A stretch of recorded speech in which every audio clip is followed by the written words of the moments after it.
মানুষের হৃদয়গুলো এত নষ্ট হয়ে গেছে, পশুর চেয়েও নিকৃষ্ট মানুষ। তা না হইলে গতকালকে দেখলাম স্ত্রীর হাতে স্বামী জবাই হয়ে গেছে। কোন মায়ের সন্তানের জীবন শেষ হয়ে গেল, কি আজীব দৃশ্য। আপনিও রেডি হন, কিছু একটা হয়ে যেতে পারে। সতর্ক হয়ে যান, সজাগ হয়ে যান। আল্লাহর কোরআনকে একটু সময় দেন, আরো কিছুদিন ইজ্জতের সহিত বাঁচতে পারবেন। আমিন বলেন। প্রিয় ভাইরা আমার, কাজকাম শেষ হওয়ার পরে টাকা পয়সা নিয়ে চলে গেছে মিস্ত্রি। পাশের গ্রামে আর এক বাড়িতে মিস্ত্রি কাজ করতেছে। ওই যে বাড়িতে কাজ করত, ওই বাড়ির মালিকের বাচ্চাটা মাদ্রাসায় পড়ে, মাত্র 9 বছর বয়স। মাদ্রাসা থেকে বাসায় যাওয়ার সময় ওই রাজমিস্ত্রির সাথে দেখা হয়ে গেছে। এবার এই বাচ্চাটা বলল, চাচ্চু কেমন আছেন? চাচ্চুর মনের ভিতরে শয়তানি পৃথিবীর কেউ না জানলেও একজন জানেন, তিনি হলেন কে? চাচ্চু এবার সুন্দর ব্যবহার দেখায়া বাচ্চাটারে নিয়ে গেছে, আসো তোমার একটু মজা খাওয়াবো। যাদের বাচ্চা কাচ্চা আছে সচেতন থাকেন, তা নাহলে কিন্তু কাইতে পড়বেন, সতর্ক থাকবেন। বর্তমান রেগুলার কন্টিনিউ এমন দুর্ঘটনা ঘটতেছে, প্রতিদিন ঘটতেছে এমন ঘটনা।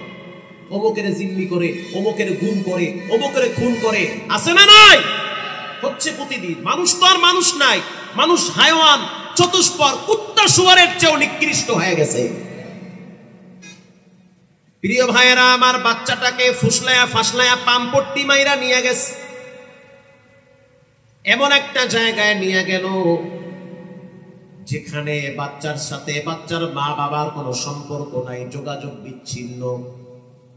এদিকে মা বাবা পাগলের মতো হয়ে গেছে। রাত্র 12টার সময় ওই মিস্ত্রি টেলিফোন করছে বাচ্চার মায়ের কাছে।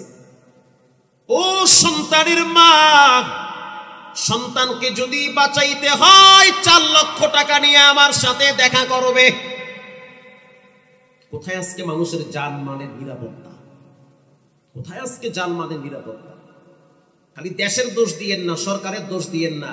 আপনার আচার ব্যবহার, কৃষ্টি কালচারের কারণে অনেক সময় ছেলে মেয়েগুলো নষ্ট হয়ে যায়, নেশার সাথে জড়িত হয়ে গেছে ছেলে মেয়েরা। প্রিয় ভাইয়েরা আমার, এবার মা যখন সিদ্ধান্ত নিল যে আমি 4 লাখ টাকা ম্যানেজ করব, ওই সন্ত্রাস বলল পুলিশকে যদি খবর দাও তাহলে কিন্তু বাচ্চাটারে জবাই করব। এবার বাচ্চার কাছে মোবাইল দিল, বলো তোমার মায়ের সাথে কথা। বাচ্চা চোখের পানি ছেড়ে চিৎকার মারে আর বলে, মা তুমি আমারে বাঁচাও। সকালেও কিছু খাওয়ায় নাই, দুপুরেও কিছু খাওয়ায় নাই, পানির পিপাসায় জিহ্বা বের হয়ে গেছে গো, মা বাঁচাও। এটা কোনো কাল্পনিক কিচ্ছা কাহিনী না, বাংলাদেশের চিত্র, ঢাকায় কেরানীগঞ্জের ঘটনা। এরপরে মা চিন্তা করলো, যদি আমি পুলিশ খবর দিই তাহলে তো আমার বাচ্চাটারে মেরে ফেলবে, টাকা যায় যাক, আমার বাচ্চা দরকার। মা চোখের পানি ছেড়ে দিয়ে বলে, ও সন্তান, 2 লক্ষ টাকা আমার কাছে জমা আছে, বাকি 2 লাখ টাকা আমার স্বর্ণ গয়না বন্ধক রেখে আমি ম্যানেজ করতেছি, আমার সন্তানটারে মারবেন না। 4 লাখ টাকা ম্যানেজ করে যেখানে রাখার কথা সেখানে রেখে আসছে। সন্তান দাও, টাকা পাইছো, ছেলে দাও। এখন আর ছেলে নাই, টাকাও নাই। পরের দিন ফজরের সময় 5টার টাইমে যখন বাবা মা দুইজনে বাহিরে বের হয়েছে, তাকায় দেখতে আছে ঘরের পিছনে ডোবার ভিতরে সন্তানের গলা কাটা লাশ। মা চিৎকার মেরে সেই পানিতে নাইমা বাচ্চাটারে জড়ায় ধইরা চোখের পানি ছেড়ে দিয়া বলে, আল্লাহ, যেই বাচ্চাটারে পেটে রাখছি আজ দেখতে আসি সেই বাচ্চাটার গলা কাটা লাশ।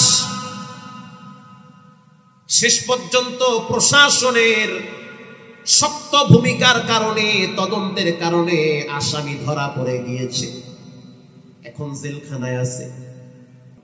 ইয়াউমা লা ইয়ানফাউ মালু ওয়ালা বানুন ইল্লা মান আতাল্লাহা বিকলবিন সালিম।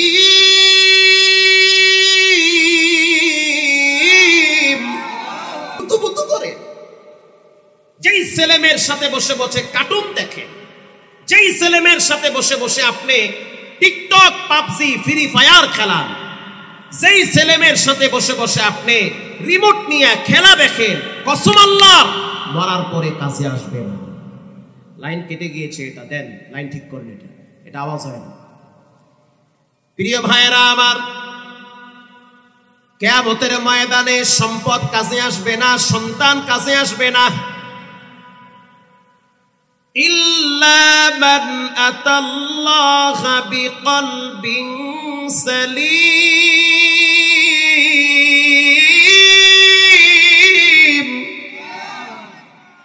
আল্লাহ কয়, মাহমুদুল হাসান সাবধান হয়ে যাও, কতদিন বাঁচবে?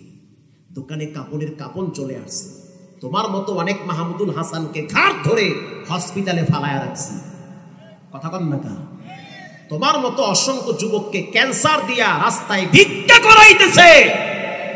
সচেতন হও, সতর্ক হও। দুনিয়ার কোন নাস্তিক খোদাদ্রোহীদের পিছনে স্লোগান চলবে না, স্লোগান চলবে একজনের জন্য, তিনি হলেন কে? প্রিয় ভাইরা, কিয়ামতের ময়দানে সন্তান কাজে আসবে না, সম্পদ কাজে আসবে না।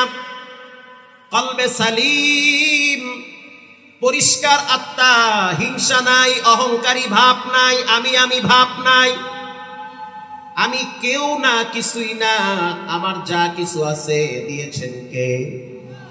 অন্তরটাকে এই মুহূর্তে পরিষ্কার রাখেন। আর একজনের ভালো দেখলে অস্থির হয়ে যাইয়েন না, আর একজনের প্রতি হিংসা করেন না। আপনার ছেলে মেয়ে মানুষ হতে পারে নাই, আপনার কপালের দোষ না, আপনার নিয়াইতে সমস্যা, এটা আপনার ব্যাপার। আর একজনের ছেলে মেয়ে প্রতিষ্ঠিত হইতেছে, দিন দিন উন্নতি লাভ করতেছে, তার বিরুদ্ধে সমালোচনা করেন না। কথা ঠিক না ব্যাঠি? কিছু মানুষ আছে কোনো কাম নাই, চার দোকানে বইয়া সারাদিন কিবত করে আর মানুষের সমালোচনা করে, তো অমুকে খারাপ, অমুকে খারাপ, অমুকে খারাপ। আপনি কদ্দুর ভালো, আপনার ছেলে মেয়ে কদ্দুর দরবেশ। নিজেকে যে ছোট মনে করে আল্লাহ তার মান মর্যাদা বাড়ায়া দেয়। নিজেকে বিনয়ী ভাবে, আরো কিছুদিন আরামে বসবাস করো। আল্লাহর রাসূল বলেন, জান্নাতে কারা যাবে শুনে নাও। জান্নাতে তারাই যাবে যারা সহজ সরল মানুষ, নরম দিলের মানুষ। এমন মানুষগুলোর জন্য জান্নাতুল ফেরদাউসের গেট খুলে রাখবেন কে? নিজে ঠকবেন, কাউরে ঠগাইবেন না। নিজে মাজলুম হন, কারো উপরে জুলুম করে জালেম হওয়া যাবে না। জালেম কয়েকদিন ফড়র ফড়র করে, পরে আবার ঠান্ডা হয়ে যায়। জালেমের উপরে রবের কোনো দয়া নাই। যে জুলুম করে সে জালেম, জালেমের পরিণত হয় হামান, ফেরাউন, সাদ্দাত, কারুনের মতো যে জালেম। এজন্য জুলুম করা যাবে না। আর কোন জালেমের দিল কখনোই নরম থাকে না, জালেমের দিলগুলা শক্ত করে দেয় কে? শক্ত হয়ে যায়, পাথরের চেয়েও শক্ত জালেমদের দিল। এই যুগে 10টা কুত্তার কাছে একটা দুর্বল কুকুর নিরাপদ থাকে। এই যুগে 10টা মানুষের কাছে একটা নিরপরাধ মানুষ নিরাপদ থাকে না। কেরানীগঞ্জে আমি সেখানে মাদ্রাসার জায়গা নিয়েছি প্রায় 80 লক্ষ টাকা। মোহাম্মদপুর একদম কাছে, ঘাটার চরে, শেখুল হাদিস আল্লামা আজিজুল হক রাহিমাহুল্লাহ তার মাকবারার পাশে। তো চাঞ্চল্যকর ঘটনা মহল্লায় ঘটেছে। কি হয়েছে? খবর শুনলাম একটা ছোট্ট বাচ্চাকে হত্যা করা হয়েছে কেরানীগঞ্জ। কে হত্যা করলো? হত্যা করেছে এই ছেলের বাড়িতে যেই রাজমিস্ত্রি কাজ করে, সেই রাজমিস্ত্রি। কেমনে হত্যা করলো? বলে সন্তানটাকে গোপনে ফুসলাইয়া নিয়ে গেছে। বাড়ির মালিকের বাড়িতে কাজ করে একজন রাজমিস্ত্রি। রাজমিস্ত্রি যখন কাজ করে, মালিকের সন্তানের সাথে একটু সম্পর্ক হয় কি হয় না? আমার বাড়িতে যেই মিস্ত্রি কাজ করবে, আমার বাচ্চা কাচ্চাকে তার সাথে কথা বলবে না? একটা সখ্যতা তৈরি হয়ে গেছে। মানুষের হৃদয়গুলো এত নষ্ট হয়ে গেছে, পশুর চেয়েও নিকৃষ্ট মানুষ। তা না হইলে গতকালকে দেখলাম স্ত্রীর হাতে স্বামী জবাই হয়ে গেছে। কোন মায়ের সন্তানের জীবন শেষ হয়ে গেল, কি আজীব দৃশ্য। আপনিও রেডি হন, কিছু একটা হয়ে যেতে পারে। সতর্ক হয়ে যা, সজাগ হয়ে যা। আল্লাহর কোরআনকে একটু সময় দেন, আরো কিছুদিন ইজ্জতের সহিত বাঁচতে পারবেন। আমিন বলেন। প্রিয় ভাইরা আমার, কাজকাম শেষ হওয়ার পরে টাকা পয়সা নিয়ে চলে গেছে মিস্ত্রি। পাশের গ্রামে আর এক বাড়িতে মিস্ত্রি কাজ করতেছে। ওই যে বাড়িতে কাজ করত, ওই বাড়ির মালিকের বাচ্চাটা মাদ্রাসায় পড়ে, মাত্র 9 বছর বয়স। মাদ্রাসা থেকে বাসায় যাওয়ার সময় ওই রাজমিস্ত্রির সাথে দেখা হয়ে গেছে। এবার এই বাচ্চাটা বলল, চাচ্চু কেমন আছেন? চাচ্চুর মনের ভিতরে শয়তানি পৃথিবীর কেউ না জানলেও একজন জানেন, তিনি হলেন কে? চাচ্চু এবার সুন্দর ব্যবহার দেখায়া বাচ্চাটারে নিয়ে গেছে, আসো তোমার একটু মজা খাওয়াবো। যাদের বাচ্চা কাচ্চা আছে সচেতন থাকেন, তা নাহলে কিন্তু কাইতে পড়বেন, সতর্ক থাকবেন। বর্তমান রেগুলার কন্টিনিউ এমন দুর্ঘটনা ঘটতেছে, প্রতিদিন ঘটতেছে এমন ঘটনা। অমুকের জিম্মি করে, অমুকের গুম করে, অমুকের খুন করে, আছে না নাই? হচ্ছে প্রতিদিন। মানুষ তো আর মানুষ নাই, মানুষ হায়ওয়ান, চতুষ্পর, কুত্তা শুয়ারের চেয়েও নিকৃষ্ট হয়ে গেছে। প্রিয় ভাইয়েরা আমার, বাচ্চাটাকে ফুসলায়া ফাসলায়া পাম্পট্টি মাইরা নিয়ে গেছে। এমন একটা জায়গায় নিয়ে গেল যেখানে বাচ্চার সাথে বাচ্চার মা বাবার কোনো সম্পর্ক নাই, যোগাযোগ বিচ্ছিন্ন। এদিকে মা বাবা পাগলের মতো হয়ে গেছে। রাত্র 12টার সময় ওই মিস্ত্রি টেলিফোন করছে বাচ্চার মায়ের কাছে। ও সন্তানের মা, সন্তানকে যদি বাঁচাইতে হয় 4 লক্ষ টাকা নিয়ে আমার সাথে দেখা করবে। কোথায় আজকে মানুষের জানমালের নিরাপত্তা? কোথায় আজকে জানমালের নিরাপত্তা? খালি দেশের দোষ দিয়েন না, সরকারের দোষ দিয়েন না। আপনার আচার ব্যবহার, কৃষ্টি কালচারের কারণে অনেক সময় ছেলে মেয়েগুলো নষ্ট হয়ে যায়। নেশার সাথে জড়িত হয়ে গেছে ছেলে মেয়েরা। প্রিয় ভাইয়েরা আমার, এবার মা যখন সিদ্ধান্ত নিল যে আমি 4 লাখ টাকা ম্যানেজ করব, ওই সন্ত্রাস বলল, পুলিশকে যদি খবর দাও তাহলে কিন্তু বাচ্চাটারে জবাই করব। এবার বাচ্চার কাছে মোবাইল দিল, বলো তোমার মায়ের সাথে কথা। বাচ্চা চোখের পানি ছেড়ে চিৎকার মারে আর বলে, মা তুমি আমারে বাঁচাও। সকালেও কিছু খাওয়ায় নাই, দুপুরেও কিছু খাওয়ায় নাই, পানির পিপাসায় জিহ্বা বের হয়ে গেছে গো, মা বাঁচাও। এটা কোনো কাল্পনিক কিচ্ছা কাহিনী না, বাংলাদেশের চিত্র, ঢাকায় কেরানীগঞ্জের ঘটনা। এরপরে মা চিন্তা করলো, যদি আমি পুলিশ খবর দিই তাহলে তো আমার বাচ্চাটারে মেরে ফেলবে। টাকা যায় যাক, আমার বাচ্চা দরকার। মা চোখের পানি ছেড়ে দিয়ে বলে, ও সন্তান, 2 লক্ষ টাকা আমার কাছে জমা আছে, বাকি 2 লাখ টাকা আমার স্বর্ণ গয়না বন্ধক রেখে আমি ম্যানেজ করতেছি। আমার সন্তানটারে মারবেন না। 4 লাখ টাকা ম্যানেজ করে যেখানে রাখার কথা সেখানে রেখে আসছে। তা সন্তান দাও, টাকা পাইছো, ছেলে দাও। এখন আর ছেলে নাই, টাকাও নাই। পরের দিন ফজরের সময় 5টার টাইমে যখন বাবা মা দুইজনে বাহিরে বের হয়েছে, তাকায় দেখতে আছে ঘরের পিছনে ডোবার ভিতরে সন্তানের গলা কাটা লাশ। মা চিৎকার মেরে সেই পানিতে নাইমা বাচ্চাটারে জড়ায় ধইরা চোখের পানি ছেড়ে দিয়া বলে, আল্লাহ, যেই বাচ্চাটারে পেটে রাখছি আজ দেখতে আসি সেই বাচ্চাটার গলা কাটা লাশ। শেষ পর্যন্ত প্রশাসনের শক্ত ভূমিকার কারণে, তদন্তের কারণে আসামি ধরা পড়ে গিয়েছে, এখন জেলখানায় আছে। তো যেটা আমি আপনাদেরকে বুঝাইতে চাইলাম, যে আজকের এই সমাজের ভিতরে, মানুষের ভিতরে মানবতা নাই, ভদ্রতা নাই, আদব কায়দা নাই, শিষ্টাচার নাই, জুলুম নির্যাতন দিন দিন বেড়েই চলছে। এর একটাই কারণ, কোরআনের আইন না থাকার কারণ।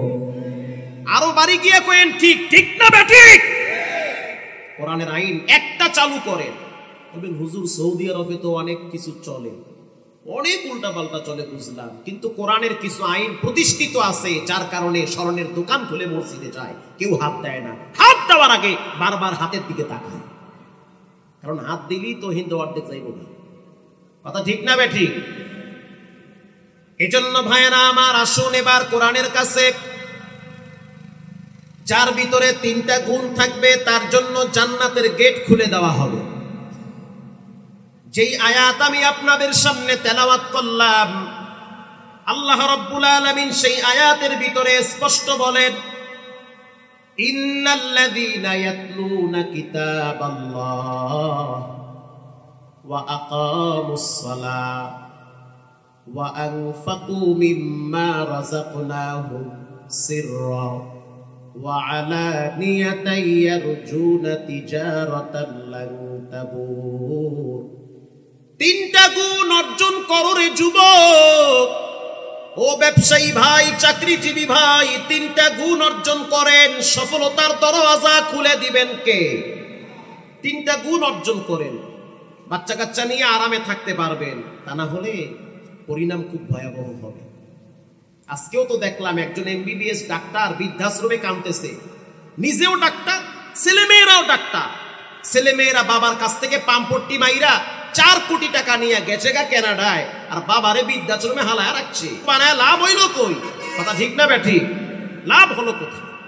বাগের হাটের ঘটনা গোটা পৃথিবী দেখছে, বাবার লাশ ফালায় রাইখা ছেলেরা পালাইছে, মেয়েরা পাহারা দিতেছে বাবার লাশ।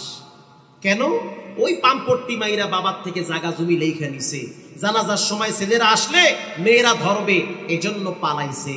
এরকম সমাজের অবনতি, ছেলে মেয়েদের ভিতরে অনৈতিক মানবতাহীন কাজকাম আছে না নাই? চলতেছে এভাবে। এবার সন্তানদেরকে কোরআনের শিক্ষা দেন। ঠান্ডা মাথায় আমার কথাগুলো দিল থেকে শুনেন, লাভবান হবেন। এই পৃথিবীর ভিতরে সবচেয়ে শ্রেষ্ঠ শিক্ষার নাম হলো কোরআনের শিক্ষা। যার ভিতরে কোরআনের শিক্ষা নাই, যার ছেলেমেয়ের ভিতরে কোরআনের শিক্ষা নাই, বিশ্বাস করেন একটা সময় ছেলে মেয়েদের কাছে মা বাবা বোঝা হয়ে যায়। একটা সময় ছেলে মেয়েদের কাছে মা বাবারা সবচেয়ে মূল্যহীন হয়ে যায়, কারণ মা বাবাকে পরিপূর্ণভাবে চিনার একমাত্র মাধ্যম হলো আল্লাহর কোরআন। যেই সন্তান আল্লাহরে চিনে না, নবীরে চিনে না, সে তো মা বাপরেও চিনবে না। যেই সন্তান কোরআন বুঝে না, সে তো আপনাকেও বুঝবে না। যেই সন্তান আল্লাহ এবং রসুলকে চিনে না, বুঝে না, সে তো আপনাকেও বুঝবে না। এজন্য প্রত্যেকটা ছেলেমেয়ের জন্য সকালবেলা কোরআনের শিক্ষা দেওয়া বাধ্যতামূলক, ফরজে আইন দিতেই হবে। যদি না দেন একটা সময় পরিণাম ভয়াবহ হয়ে যাবে। ঐশী নামের একজন মেয়ে শিক্ষিত মা বাবারে মাদকাসক্ত হয়ে নিজের বাবারে ঘরে জবাই করেছে। এমন ঘটনা অভাব নাই। ঢাকা শহরের অলিতে গলিতে প্রায় দিন শুনতে পাই, ছেলে মেয়েরা মাদকের সাথে জড়িত হয়ে রাত্রিবেলা মা বাবাকে ব্ল্যাকমেইল করে টাকা নেওয়ার জন্য। ব্ল্যাকমেইল করে টাকা দিবি, তা না হলে কোরবানি করলাম। ছুরি দেখায় বড় বড় বাপেরে আর মায়েরে, আপনি যাইবেন কই? কেউ রে কবি বিসমিল্লাহ ছাড়া কোরবানি দিব, এরকম ভয় দেখায় ছেলে মেয়েরা মা বাবাকে। আপনাদের কি বিশ্বাস হয় না? অভাব নাই। প্রিয় ভাইয়েরা আমার, রাগ করবেন না। আসুন, আমার মূল আলোচ্য বিষয় হলো 3টা পয়েন্ট। 1 নম্বরে কোরআনের শিক্ষা। আজকে কুড়িগ্রাম গিয়া দেখলাম, আজকে কিছুদিন আগে কুড়িগ্রাম গিয়া দেখলাম রানিং এমপি, তার 2 সন্তান, দুটাই হাফেজ মাওলানা। ময়মনসিংহ ভালুকায় গিয়া দেখলাম রানিং এমপি, তার 3টা সন্তান, 3টাই কোরআনের হাফেজ। ঢাকা শহরের অলিতে গলিতে আমি চুষে বেড়াই, সচিবের সন্তান কোরআনের হাফেজ, ডিআইজির সন্তান কোরআনের হাফেজ, engineer, professor, doctor, colonel, brigadier general অভাব নাই যাদের সন্তান কোরআনের হাফেজ, কারণ তারা ভালো করে বুঝতে পেরেছে বর্তমান যে শিক্ষানীতির অবস্থা মানুষকে আর মানুষ বানায় না, পশুর চেয়েও খারাপ বানায়। বর্তমান চারিত্রিক যেই নৈতিক অবক্ষয় ধস, ছেলেমেয়েরা সুস্থ নাই, মানসিক প্রতিবন্ধী হয়ে গেছে। না আছে ভদ্র ব্যবহার, না আছে সুন্দর আদর্শ। পাবজি, ফ্রি ফায়ার, টিকটক, মোবাইলে অধিকাংশ যুবক যুবতীদেরকে শেষ করে ফেলেছে। এই জন্য শিক্ষিত ফ্যামিলির মা বাবারা সন্তানদেরকে কোরআন ওয়ালা বানায়, কোরআনের হাফেজ। এরপরে আপনার বড় শিক্ষিত বানান, অসুবিধা নাই। মাওলানা হওয়ার পরে আপনি জেনারেল লাইনে ডাক্তার বানান, ডক্টর বানান, প্রফেসর বানান, অসুবিধা নাই। যদি সন্তানের ভিতরে কোরআনের শিক্ষা না থাকে পরিণাম কেমন হবে জানে? করোনার সময় দেখছি বাবার লাশ ফালায় রাখছে রাস্তায়, ভয়েতে ছেলে মেয়েরা কাছেও যায় না, জানাজায়ও আসে নাই, লাশ গাড়ি পার্কিং এর জায়গায় ফালায় রাখছে। সন্তানের জন্য 10 তলা বিল্ডিং বানাইছে, অ্যাপার্টমেন্ট তৈরি করেছি, ব্যাংকে কোটি কোটি টাকা ছেলেমেয়ের ভবিষ্যতের জন্য রাইখা গেছে। বাবার শেষ পরিণাম ঘরে থাকতে পারে না, হয় বৃদ্ধাশ্রমে, তা না হলে বাবাকে রেল লাইনে ফালায় দিয়ে আসে।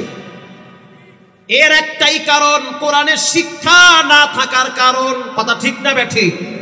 কোরআনের শিক্ষা বাচ্চাদেরকে দেন, তা না হলে ঠকবে। বাচ্চাদেরকে কোরআনের তালিম দেন। প্রিয় ভাইয়েরা আমার, পৃথিবীর ভিতরে সবচেয়ে শ্রেষ্ঠ আওয়াজের নাম হলো কোরআনের আওয়াজ। কত আওয়াজ আপনারা শোনেন, একবার দুইবার শুনলে সেটার প্রতি আর ভালো লাগে না, কিন্তু কোরআনের আওয়াজ যত শোনেন, যত পড়েন, জানতে চাই একটা বারের জন্য বিরক্তি ভাব আছে? নাই? বিরক্তি ভাব নাই। এক এক ইমামের পিছনে নামাজ পড়েন, এক এক রকম মজা। জন্মের পর থেকে কত গানের আওয়াজ শুনছেন, একবার দুইবার তিনবার, বারবার শুনলে আর ভালো লাগে না। কিন্তু সূরা ফাতিহা ফজরের টাইমেও পড়েন, যোহরের টাইমেও পড়েন, মাগরিবেও পড়েন, আসরেও পড়েন, সুন্নতেও পড়েন, নফলেও পড়েন, চাষতেও পড়েন, ইশরাকেও পড়েন, আওয়াবিনেও পড়েন, বারবার বারবার পড়েন।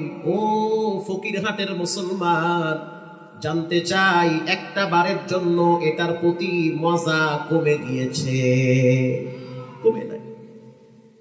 এক এক ইমামের পিছনে এক এক রকম মজা লাগে। কোরআন তেলাওয়াত এক মানসিক প্রশান্তি, অস্থির ফিল যখন হবে তখন বয়ে বয়ে বিড়ি খাইবেন, তাইলেই শান্তি পাইবেন। সব বাদ দেন, কোরআনটা খুলে 5 মিনিট তেলাওয়াত করেন, বিশ্বাস করেন মানসিক প্রশান্তি পাবেন।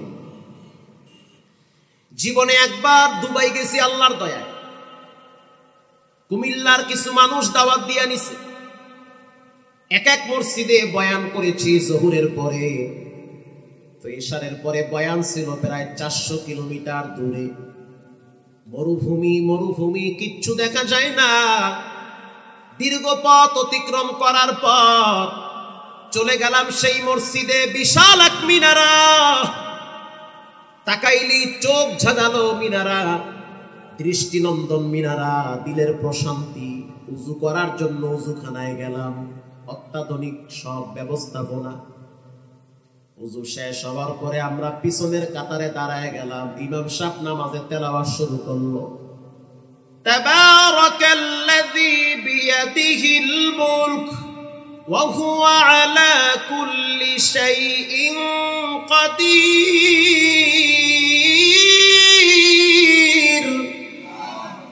আমার তো ফাড়াবাস, হে তো হের মতো করে পড়তে আছে, উনি পড়া মনে হইতে আছে গোটা দুনিয়ার মজা আল্লাহ ঢুকাইয়া দিচ্ছে এখানে। الذي خلق الموت والحياة ليبلوكم أيكم أحسن عملا وهو العزيز الغفور الذي خلق 7 سماوات طباقا ما ترى في خلق الرحمن من تفاوت ফারজি'ল বাসারা হাল তারা মিন ফুতুর। আরবি লাহানে আরবি স্টাইলে তেলাওয়াত করলো। লম্বা টাইম দাঁড়ায় থাকলাম, মনে হইতেছে 1.5 মিনিট দাঁড়ায় রইছি, অথচ আধা ঘন্টা হয়ে গেছে। প্রথম রাকাত শেষ করলো, মানুষ খুব তৃপ্তি সহকারে দাঁড়ায় দাঁড়ায় কোরআন শুনলো। দ্বিতীয় রাকাতে সূরা হুমাযা তেলাওয়াত করলো। ওয়াইলুল লিকুল্লি হুমাযাতিল লুমাযা আল্লাযী জামা'a মালান ওয়া আদ্দাদাহু ইয়াহসাবু আন্না মালাহু আখলাদা কাল্লা লায়ুনবাযান্না ফিল হুতামা ওয়া মা আদরাকা মাল হুতামা। এর মতো করে হে পড়তে আছে। নামাজ শেষ হওয়ার পরে তাকায় রইছে। যখন সালাম কমপ্লিট হয়ে গেল, দোয়া কালাম শেষ হয়ে গেল, যখন এক জায়গায় আমরা বসলাম, ইমাম সাহেব আপনার বাড়ি কোথায়? বলে হুজুর আমার বাড়ি হলো কুমিল্লায় চাঁদপুরে কচুয়ায়। কোন কি কচুয়া? কচুয়ার জমিনে একজন আল্লাহর ওলি ঘুমিয়ে আছেন, কোরআনের পাখি কারি ইব্রাহিম রাহমাতুল্লাহি আলাইহি উজানির কারি, আল্লাহু আকবার, ঘুমিয়ে আছে ওখানে। মাটির একটা আলাদা টান বরকত আছে না নাই? একই মাটি, পাশাপাশি এলাকা। এরপরে ওখান থেকে উমরায় চলে গেলাম বাইতুল্লাহ। বাইতুল্লাহ যখন দাঁড়াইছি, ফজরের নামাজের টাইমে যখন সুদাইছে, কোরআন তেলাওয়াত শুরু করলো, মনে হইতে আছে সবে মাত্র কোরআন নাজিল হইতেছে। এত মজা লাগে, দিলের প্রশান্তি। কোরআন টাকা আপনিও কামান, আমিও কামাই, কিন্তু মানসিক শান্তি টাকার ভিতরে না, মানসিক শান্তি কোরআনের ভিতরে। এটা বললেও ঠিক, না বললেও ঠিক।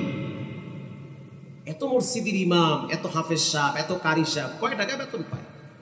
তারপরেও দেখেন তার জামার গজ আপনারে বেচলেও হবে না, তার চেয়েও বেশি ভালো জামা পরে, ভালো টুপি পরে, ভালো চলে, ভালো খায়, বউ বাচ্চা নিয়ে আপনার চেয়ে বেশি শান্তিতে আছে। বুঝা গেল শান্তি টাকার ভিতরে না, শান্তি হলো আল্লাহর দ্বীনের ভিতরে। অন্ধ মার্কেটে গেছি, আমার এক মামার লাগে দেখা করতে, নতুন দোকান দিছে অন্ধ মার্কেট সাবার। আমারে কইতে আছে বাইক নিয়ে, মোল্লারা এত টাকা পাই কই? জামার গজ কেনে 1200 টাকার গজ, এক গজ 1200, হইয়া কিনা গায়ে দেয়। কি করেন? ইমামতি করি। বেতন কত? 12,000। কয় কি বেতন? 12,000। জামার গজের দাম 1200। আর একজনে আইছে, 1 নম্বর কাপড় দিবে, 9-6 পরুন, টেহা নিয়ে কি কবরে যাবো? ভালো কাপড় দিবে, ইবাদত বন্দিগি করি, স্বাস্থ্যের জন্য যেন মেসিং হয় এমন কাপড় দিবে। 1700, 3000, 2000, 4000 টাকা দামের গজের পোশাক পরে মোল্লা মুন্সিরা বুঝেন নাই টাকা কই পায়? উতুল ইলমা দারাজাত। একটাই জবাব, যার ভিতরে কোরআন থাকে, দ্বীন ও ইসলাম থাকে, অল্প ইনকামে আল্লাহ বরকত বাড়ায়া দেয়। আল্লাহ জোরে কন।